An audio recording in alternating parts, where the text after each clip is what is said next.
Hi, welcome to our channel where we share the most intriguing stories.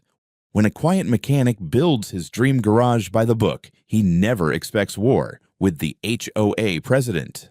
But when lies, forged letters, and secret power plays surface, one man must fight back with proof, persistence, and an unexpected ally from the shadows. I bought the house at the edge of Willow Creek 5 years ago because it was the last lot on the map and the first one to disappear into trees. One side faced the neighborhood with its identical mailboxes and carefully measured lawns. The other backed straight into a wall of forest that smelled like wet leaves and freedom. As an auto mechanic who spent his days bringing old engines back from the dead, I liked the idea of coming home to a place where no one cared how loud my thoughts were. I paid my mortgage on time, waved at neighbors when I saw them, and mostly kept to myself. That worked just fine for everyone. Or at least, I thought it did. The garage had been a dream long before it became a structure. I had spent years working out of cramped spaces, renting storage units, borrowing lifts from friends, and crawling under cars in conditions that made chiropractors rich. I wanted a real workshop. Not a shiny showroom, just a solid functional space where I could work on my projects without tripping over my own ambition. So I saved. I skipped vacations, turned down unnecessary upgrades, and said no to a lot of small comforts until the numbers finally lined up. When they did, I did not rush. I checked everything twice, then a third time because I had learned the hard way that paperwork mattered more than passion. I pulled the HOA bylaws from their website and printed them out,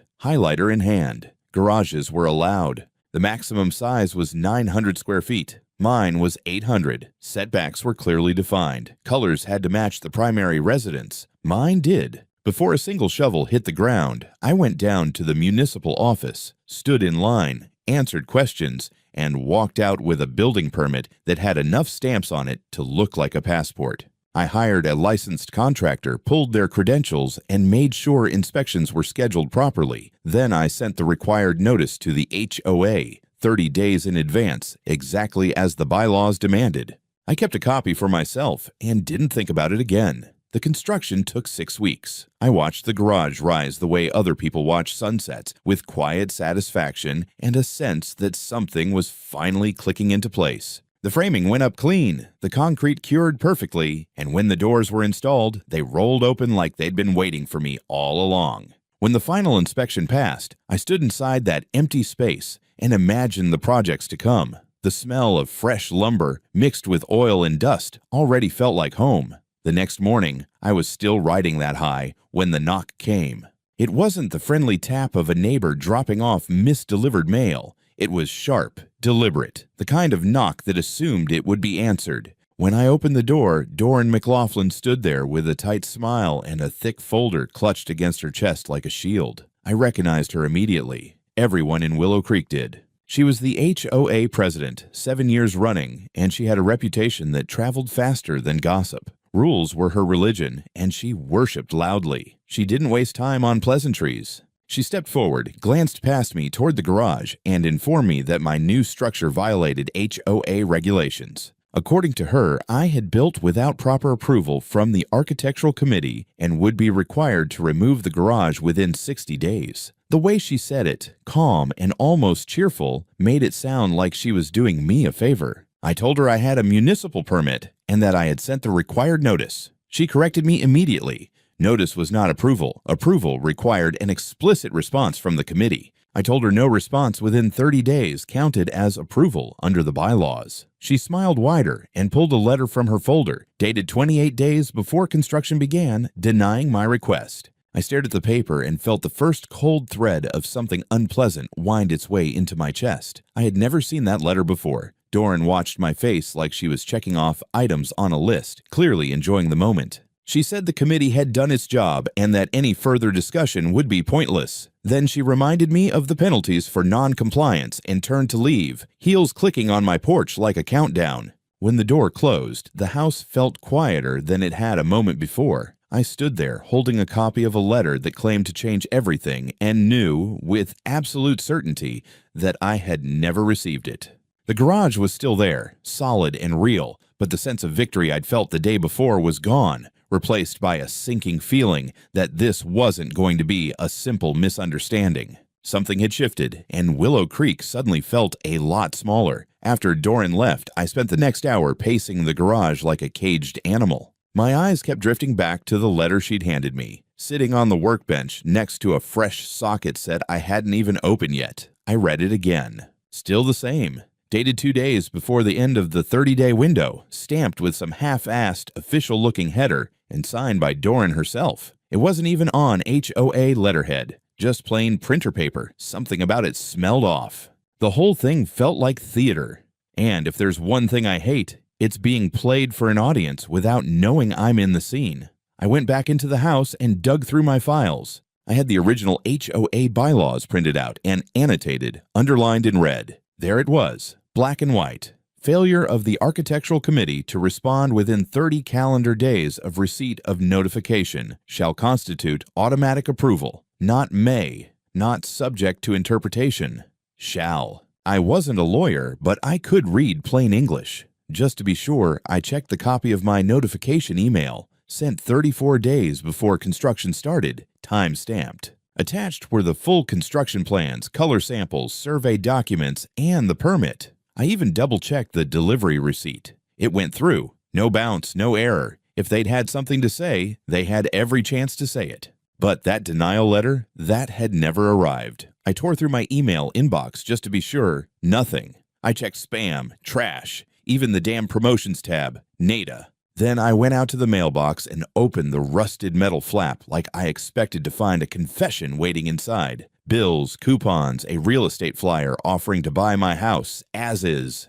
No letter. I went back inside and tried something I hadn't done in years. I called the post office. After a 15-minute hold that felt like slow torture by flute music, I got a clerk named Dana. She was cheerful, probably too cheerful for someone dealing with the general public all day. I asked if there had been any certified or registered mail sent to my address around the date on Doran's letter. She put me on another hold, and when she came back, her voice was different, more neutral. She said, "No record of certified mail from the Willow Creek HOA, or any sender, around that time." I asked if there was a chance they just didn't scan it. She paused. "If it was certified, we would have scanned it." End of story. That's when it really clicked. Doran hadn't just been bending the rules, she'd broken them. According to the HOA's own bylaws, official notices had to be sent by certified mail with delivery confirmation. That wasn't a suggestion, it was a procedural requirement. No confirmation, no validity. I stared at the fake rejection letter again.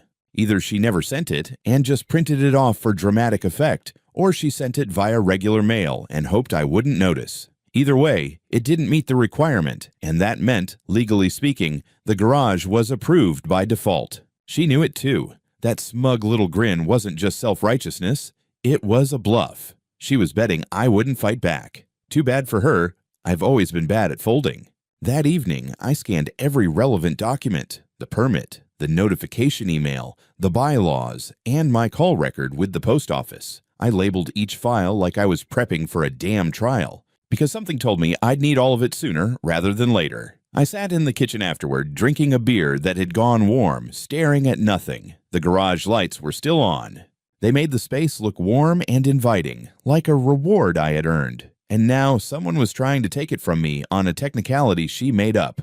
I didn't have a plan yet, but I had proof. And when you're up against someone who plays dirty, proof is better than hope. The first fine came on a Wednesday, slipped into my mailbox inside an envelope so thick it might as well have had its own gravity.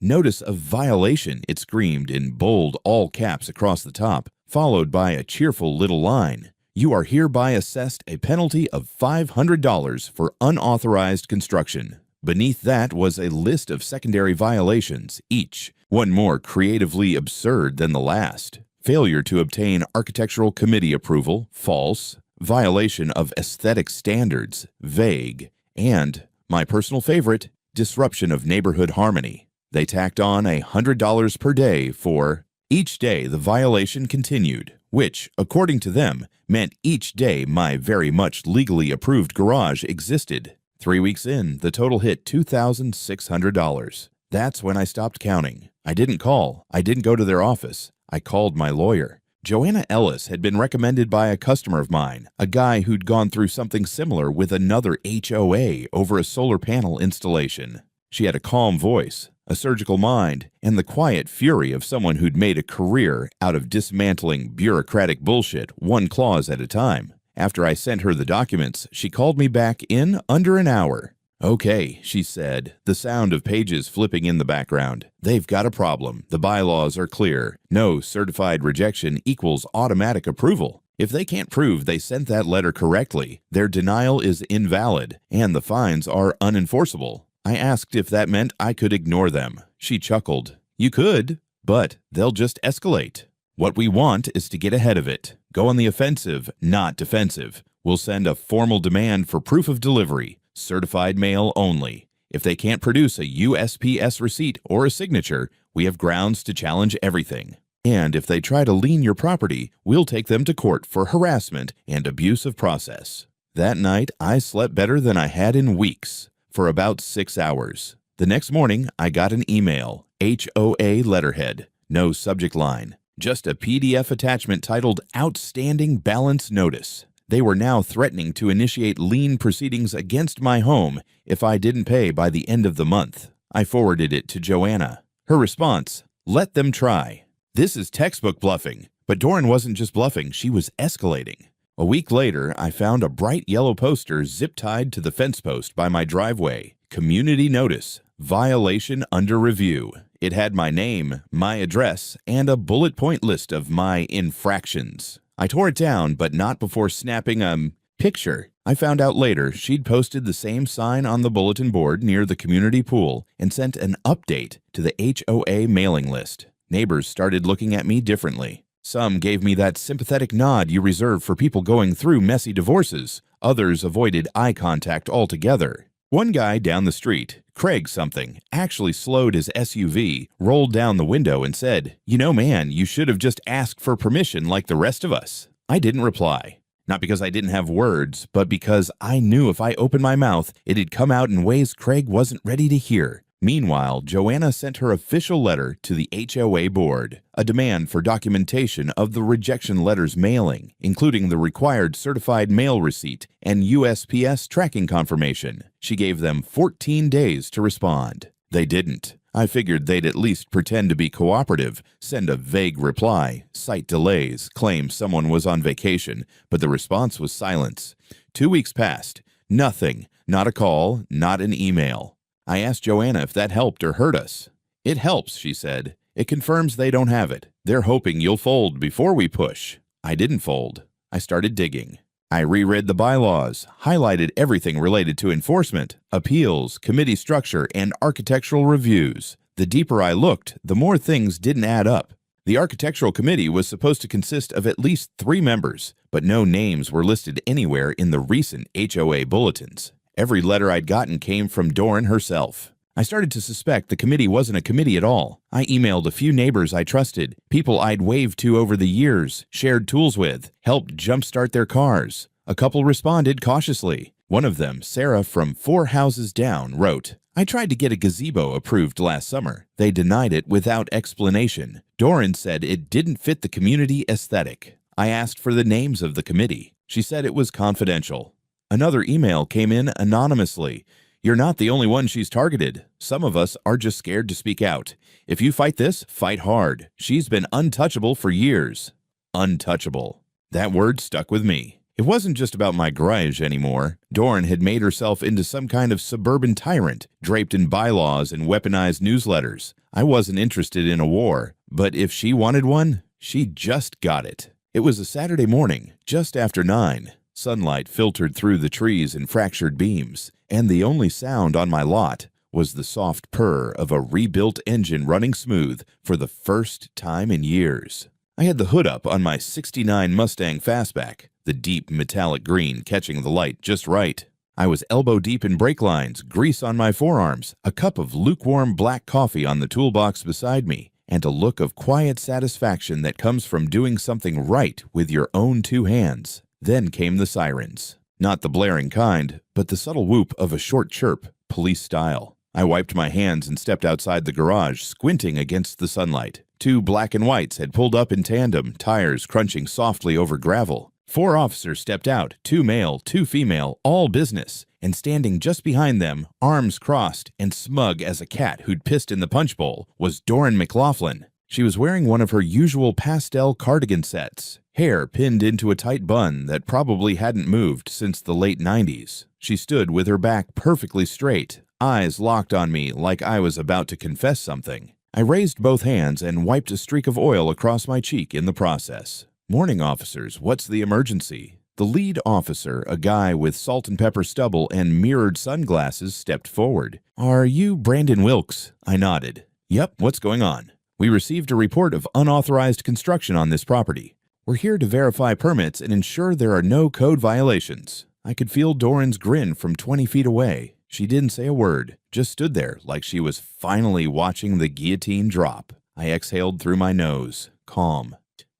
"Sure, come on in." I led them into the garage, still smelling of fresh rubber and carb cleaner. I handed the officer a folder from the workbench, clearly labeled, color-coded, and more organized than most DMV offices.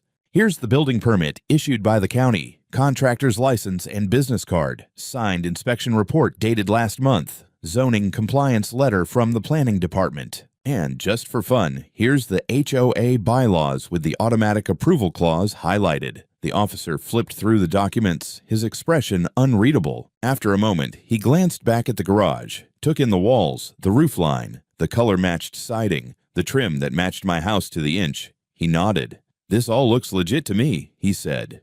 "You've got your ducks in a row." I shrugged. "I try." Doran stepped forward like she'd just been personally betrayed. "But he didn't get HOA approval. That's a violation of our community guidelines. He's ignored the authority of the architectural committee and built a structure that violates our harmony." The second officer, a woman with a calm voice and tired eyes, replied before I had to. "Ma'am, with all due respect, HOA disputes are civil matters. This is private property, and he has a legal permit from the county. We can't enforce HOA bylaws." Doran's voice went up half an octave. "But it's illegal under our rules. You have to do something." The lead officer turned to her, deadpan. "Unless he's breaking state or municipal law, there's nothing we can do. The garage is permitted. That makes it legal. If you want to pursue a civil claim, that's up to your board." Her face turned crimson. "I want him arrested. He's defying the authority of the HOA." The officer gave a tight smile. "Ma'am, if you don't calm down, we may have to ask you to step back." She opened her mouth, closed it, then opened it again, like a trout gasping on a dock. She pointed at me, her hand shaking. "This isn't over."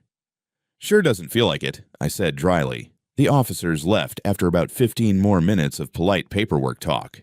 No warnings, no citations, no lectures, just 4 professionals doing their job and finding no reason to get involved in petty neighbor drama. I stood in the driveway as they pulled away. Doran stayed frozen in place for another few seconds, as if she couldn't quite accept what had just happened. Then she pivoted hard on one heel and marched back toward her house without another word. But that wasn't the end of it. The next morning, someone or something had sprayed bright red paint across the front of my garage doors. Huge letters, ILLEG, ALSTRUCTURE.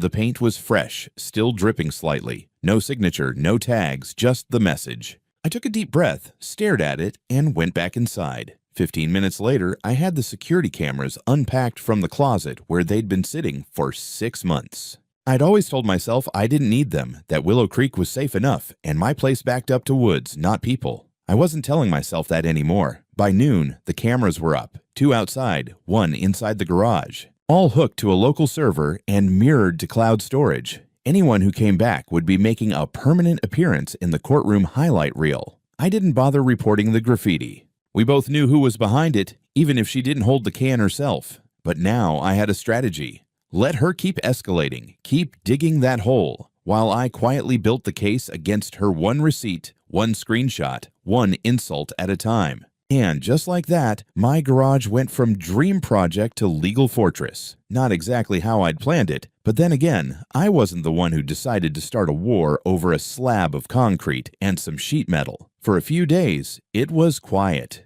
Too quiet. No fines, no letters, no Facebook rants in the neighborhood group about rogue structures or unchecked masculinity. Doran had gone dark, and that wasn't comforting. With someone like her, silence wasn't peace. It was planning. Then came the petition. I found a printed flyer taped to my mailbox one morning, tucked neatly under the flag like it belonged there. The headline was in bold caps, "Concerned residents demand action against unauthorized construction." Beneath that was a list of grievances, all carefully worded to sound legal, but vague enough to avoid direct liability. Noise pollution, visual. Obstruction, encouraging a precedent of non-compliance. At the bottom were a dozen signatures. I recognized a few names. Most I didn't. The HOA had 80 homes. 12 wasn't a majority, not even close, but it was enough to suggest Doran wasn't acting completely alone. Or so it seemed. Later that same afternoon, I got a different kind of note, folded and taped to my front door like some clandestine spy delivery. No return address, no signature, just block letters scrawled in clean handwriting. She's lying about the vote. Half those people didn't even know what they were signing. Some never saw the garage. Ask Craig from the 19th house. He told her he trusted you. She added his name anyway. You didn't hear it from me. JD. I stood on my porch for a long moment, rereading the note, heart beating slow and hard. It felt like a shift in the ground, confirmation that someone inside Doran's circle was cracking. I checked the address. Craig, the same guy who'd rolled down his window to scold me like I was a bad puppy. That guy. I knocked on his door the next day. It was awkward. He opened with a forced smile that quickly faded when I showed him a copy of the petition. I asked if he'd signed it. He looked at it, squinted, then said, "I told her I didn't want to get involved. That's not my signature." Boom. I didn't tell him about the note, just thanked him and left. That evening, I sent Joanna a full scan of the petition along with Craig's denial. Her response, "Fraudulent petitioning. Nice. She just gave us more leverage." But it didn't stop there. 2 days later, a city zoning inspector showed up. Apparently, there had been an anonymous complaint filed with the county, alleging that I was operating a commercial auto repair shop out of my residential garage. Classic HOA tactic. I greeted the inspector with a smile and a cup of coffee. Gave him a full tour. No cash register, no signage, no business licenses posted. Just personal projects. A Mustang, a Harley under a tarp, and some spare parts stacked neatly against the wall. He asked if I charged people for work. I said, only in beer and appreciation. He laughed, wrote down some notes, left me with a signed inspection clearance and a nod. Case closed. I didn't even have to guess where that complaint came from. Later that night, while cleaning up in the garage, my phone buzzed. A text from an unknown number. Keep documentation. She's rewriting meeting minutes after the fact. Your denial was filed 2 weeks after build started. It wasn't real. She forged it. You didn't hear it from me. D. This time, I knew it wasn't just a disgruntled neighbor. This was someone inside. Someone who had access to internal documents. Someone who knew how Doran operated and wanted it to stop. I showed the text to Joanna. She asked if I could trace the number. I couldn't. It was a burner, but it didn't matter. The information lined up. I'd already been suspicious about the date on that supposed denial letter. Now we had more than suspicion. We had whistleblowing. That same night, I dug deeper. I submitted a formal request under HOA transparency requirements for all minutes of architectural committee meetings from the past 12 months. I used the language straight from the bylaws. Hard to ignore, harder to stonewall. 4 days later, I got a flash drive in the mail. No envelope, just the stick taped inside a plain, folded piece of paper. No note, no explanation. I plugged it in. 14 meeting logs, all of them signed only by one name, Doran McLaughlin. No other signatures, no second opinions, no voting records, just a tidy list of applications and a verdict next to each one. Of the 14 requests, 8 were approved, 6 denied. All 6 denials came from homeowners who had previously challenged Doran or voted against her in board elections. All 8 approvals, her allies, friends, neighbors on her street. One guy had 2 different approvals within the same quarter. There was no committee. She was the committee. The most damning part. My own rejection was listed as being processed 2 weeks after construction started, meaning it didn't even exist during the required 30-day window. Forged, filed late, backdated, and now caught. I sat in the garage, lights off, just the soft tick of cooling metal around me. I thought about the years Doran must have spent tightening her grip, one permit at a time, one fake vote after another. And now, for the first time, she had a leak. I didn't know who Dee was, but I was going to win this war. With facts, with paper, and with whoever the hell was standing in her shadows. I didn't sleep much the night I opened that flash drive. The weight of it, the precision, the strategy, the sheer arrogance of what Doran had been doing kept looping in my head like a bad country song on broken radio. But it wasn't just anger anymore, it was calculation. I had her. I knew it. And someone on the inside, Dee, knew it too. Joanna was almost giddy when I called her the next morning. "This is gold," she said, practically vibrating through the phone. "Forget your garage for a second. This is systemic abuse of authority. Document forgery, selective enforcement, and manipulation of board powers. We need to move fast." I could hear her clicking away on a keyboard as she talked. "We're sending a certified letter to the entire HOA board, demanding an emergency meeting, citing specific bylaw violations, and requesting public access to architectural committee governance. We're also going to include anonymized excerpts from these meeting minutes, and let's see if anyone else starts sweating," I asked. "And if they ignore us again, we go public," she said. "No more quiet war. It's time to blow the doors off this HOA." By Monday, every mailbox in Willow Creek had a white envelope with URGENT, HOAMEMBERSHIPNOTICE printed in red across the front. Inside was a calm, surgical breakdown of everything Doran had done. Proof she'd denied applications only from residents who'd challenged her authority. A timeline showing my rejection was logged after my garage was already half built. Comparison of approved permits, most going to her friends or those who donated to her re-election campaign. A reminder that the architectural committee is required to consist of at least 3 members, of which Doran was apparently all 3. It hit like a brick through a stained glass window. The group chat on Facebook exploded. My inbox was flooded with messages from neighbors. Some apologized. Some were furious. A few were cautiously supportive, asking, "What happens now?" But the best message I got was short, unsigned. "She's unraveling. Her mask is slipping. You've got her." D. By Thursday, the board caved. An emergency town hall was scheduled for the following Tuesday night. No Zoom, in person, every household invited, no proxies, just bodies and chairs and voices in a room.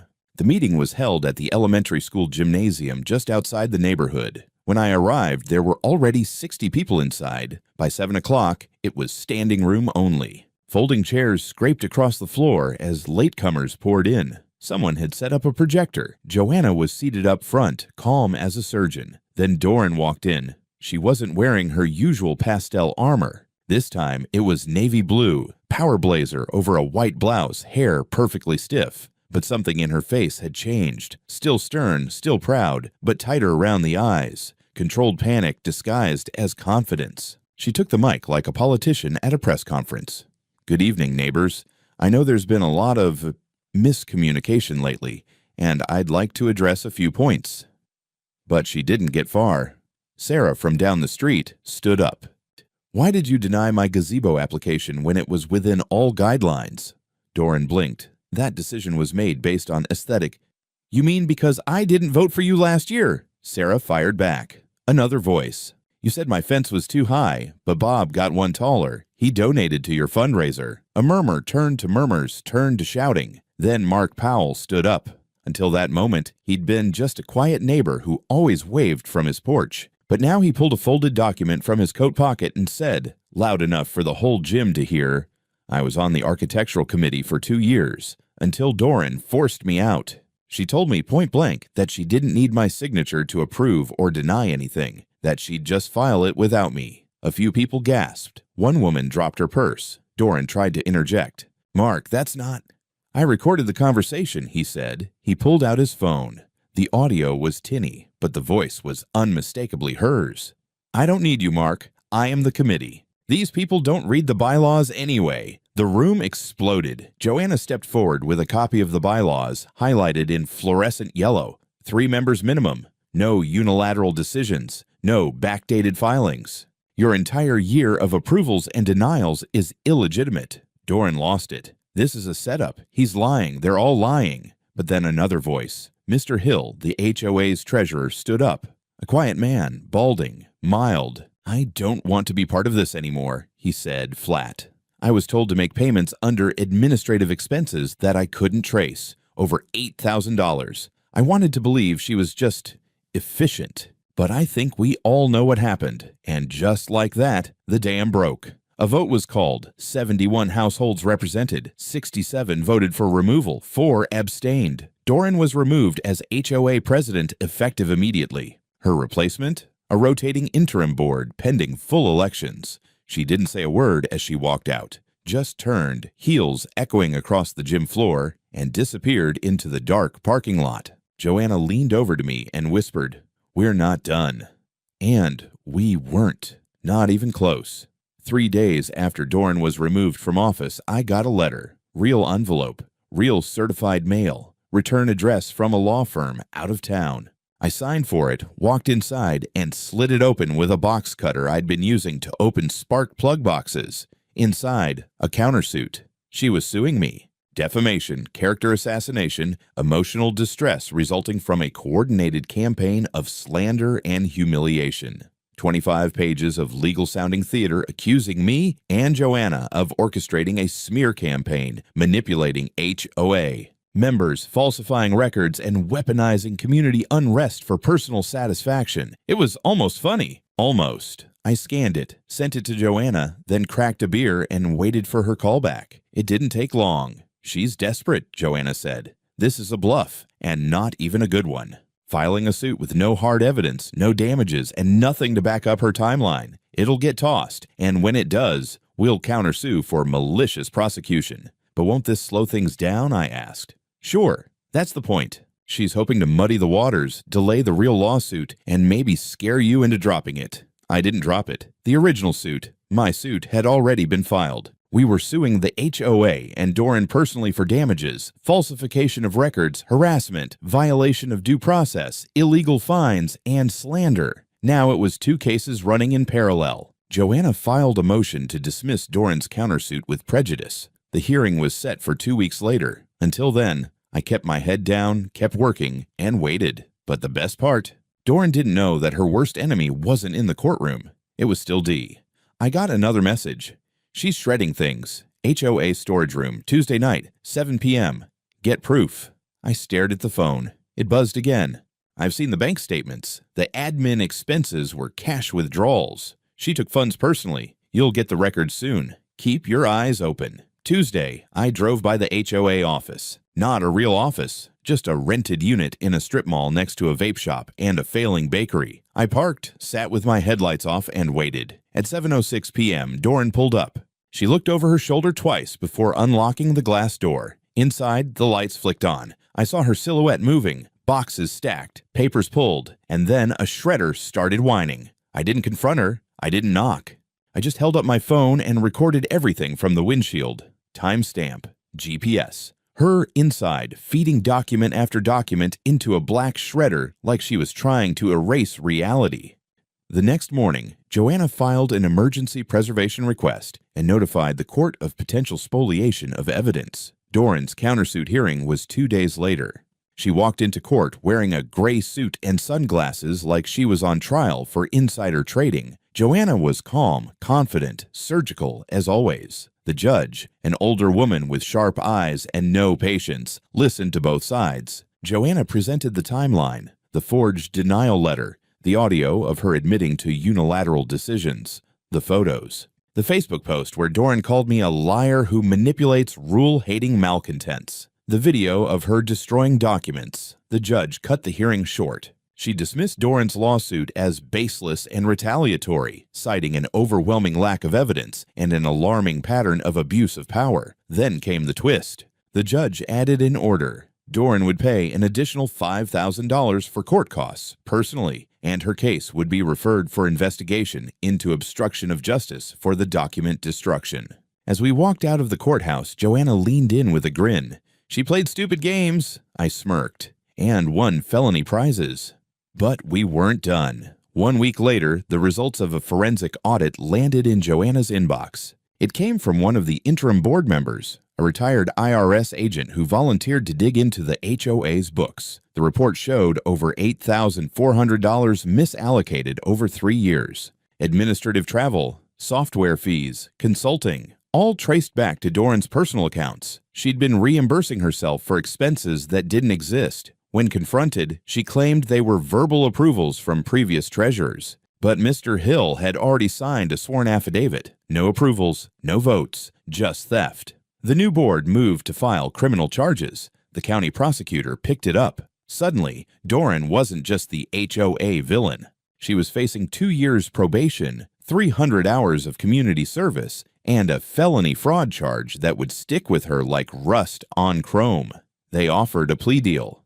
She took it, paid the $8,000 back, took the conviction, lost her professional license as a CPA. Meanwhile, our lawsuit wrapped up. The court awarded me $22,000, covering the illegal fines, court costs, and damages for harassment. Doran was ordered to pay $5,000 personally for defamation, her slander in the Facebook post, plus the graffiti. Yeah, we had proof it came from her nephew. The judge ended her ruling with something I'll never forget. When leadership becomes dictatorship, the law steps in. This wasn't about a garage. This was about power, and power abused. I drove home that afternoon in silence. The garage door opened smooth and clean. Inside, peace, and a half-restored Mustang, waiting like nothing had ever happened. 6 weeks after the final court ruling, a for sale sign appeared on Doran's front lawn. Bright red letters on whiteboard, leaning slightly in the breeze like even the wood was tired of standing with her. The blinds in her windows stayed shut. No activity, no visitors, no pastel outfits watering flowers, just silence. Like the house was already empty, even if she wasn't gone yet. Nobody waved when she drove past. Nobody brought baked goods or gossip. Willow Creek had turned on her, not out of malice, but out of the kind of slow, irreversible rejection that only a tight-knit community can inflict. She'd lost more than a case. She'd lost face. And I got my Saturdays back. The Mustang was finally road-ready, fresh coat of deep emerald paint, new suspension, and an engine that purred like a big cat after a heavy meal. I took her out on a long drive past the lake, radio off, windows down, the smell of gas and pine filling the cab like victory. But I wasn't done. One Sunday morning, I hosted an open garage day. Flyers taped to light poles posted on the community board, even stuck a notice in the HOA newsletter, now written by someone with a soul. Come see the garage that started a war, it said. Barbecue at noon, tools on display, coffee and donuts in the morning. Bring your kids. And they came. Families, couples, even a few old-timers I hadn't seen in years. Sarah brought brownies. Mr. Hill showed up with his teenage son and shook my hand like I'd rebuilt his spine. Mark Powell, the whistleblower, brought his old Chevelle, and we spent an hour just swapping carburetor war stories. Craig from House 19 came too. Turns out he'd bought an old Jeep to restore. We agreed to trade tools. It wasn't just a party. It was an exorcism. Around 2 in the afternoon, one of the newer neighbors, a guy in his 30s, fresh beard, baby strapped to his chest, looked around my garage, took in the clean floor, the shining tools, the perfectly balanced lift, and said, "Man, this is legit." "Thanks," I replied. "No, really," he added. "I mean, after all that crap they gave you, it's kind of amazing you didn't just give up." I took a swig of root beer and smiled. I wasn't fighting for a garage. I was fighting because someone told me I wasn't allowed to build one, even after I followed the rules. He nodded. Yeah, that's the part that pissed me off the most. Before the crowd thinned, I climbed onto a folding chair and tapped a wrench against the frame of my lift. Everyone turned. I didn't give a speech. I'm no orator, but I said this. I just want to thank everyone who came out. This garage was a dream of mine. It became a nightmare because of one person who forgot that rules aren't weapons. I didn't win because I had money or power. I won because I had proof. I had help, and I had enough stubbornness to outlast the bullshit. So if you ever get told you can't do something just because someone thinks they can stop you, remember this garage. People clapped, someone cheered, someone else yelled, "Hell yeah!" I think it was Sarah. Later that week, I installed a metal plaque above the garage door, custom made, brushed steel, built legally, inspected twice. Try me. One evening, a moving van pulled into Doran's driveway. She stood outside for a few minutes, arms crossed, staring at the boxes like she couldn't believe any of this was real. She didn't look angry anymore. She looked hollow. I didn't wave. She didn't look at my house. She got in her car and drove off. The new HOA board, now made up of 5 people, including Sarah and Mark, rewrote the architectural review rules. Now, all requests had to be acknowledged within 14 days. All votes were logged. All meetings open. No more committees of one. No more silence mistaken for consent. A few months later, someone asked me if I'd consider running for the board myself. I laughed. God, no. But I'll fix their brakes. I still don't know who Dee was. The texts stopped after the trial. The last one came the night Doran lost the countersuit. She's finished. Garage looks good. Enjoy the silence.